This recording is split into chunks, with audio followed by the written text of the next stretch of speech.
Whether you're in person or you're online, you're going to need to think about some logistics.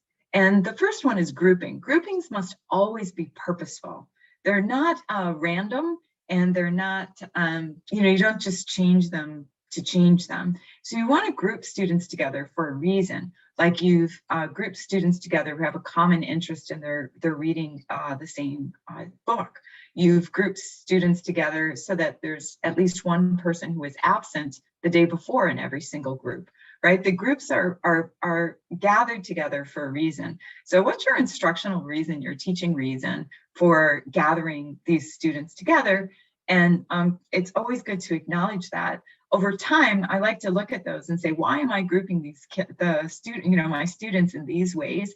Are there other ways that I might consider that might help students really value and see the amazing expertise and abilities of all of the students in the class? So I really want to think about purposeful grouping and what's the grouping that would leverage this particular task, learning toward this particular task most effectively and efficiently. So I'm going to go after that.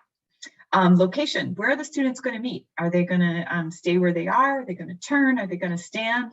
And you want to have different types of grouping around the environment. So how are they going to get to that location? And then the transition, how will they know where and when to go, what to take with them? The biggest thing on transition is what to do if your partner is absent. I always have, if I'm in a physical classroom, students who are missing group members come to the front for reassignment.